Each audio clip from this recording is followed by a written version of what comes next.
G'day, welcome to Todd's Kitchen. One of the many ways that have helped me lose a lot of weight is a keto diet.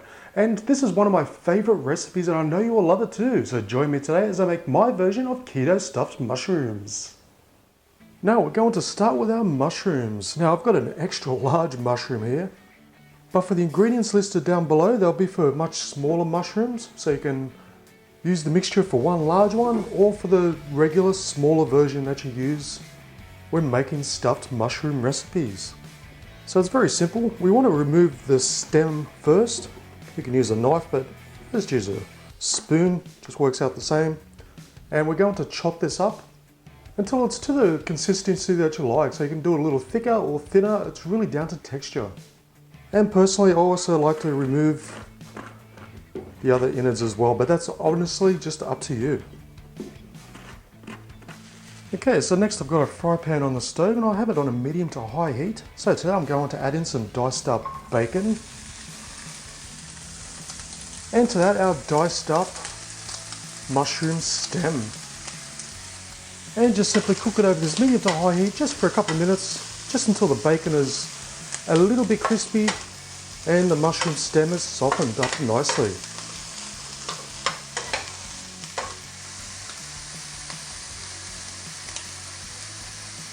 Okay, so I've just finished frying up our bacon and mushroom stem. So next into a bowl.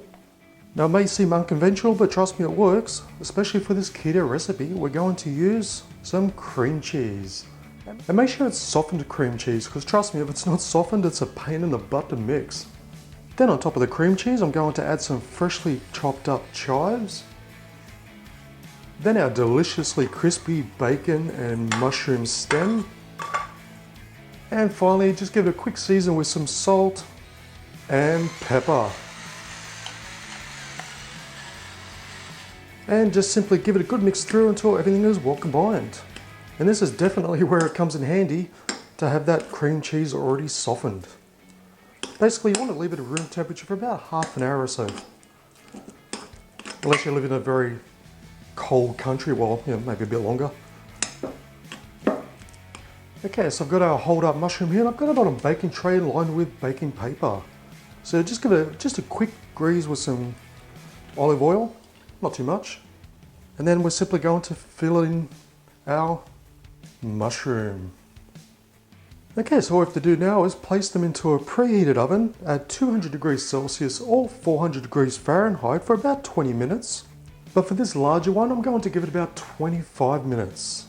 So for the smaller ones, the smaller regular ones, 20 minutes is just fine. But if you happen to get one of these monsters, give it an extra 5 minutes just to be on the safe side. Now would you look at how delicious that keto mushroom has come out. It looks, but more importantly, it tastes fantastic. So as you saw, it was super simple and easy to make. Now you can make one large one or many small ones. So you can have them as a side dish or a large one as one big meal. So there's next to no carbs, plenty of protein. So whether you're having this as part of a keto diet or just part of your regular food intake, either way, this tastes simply delish.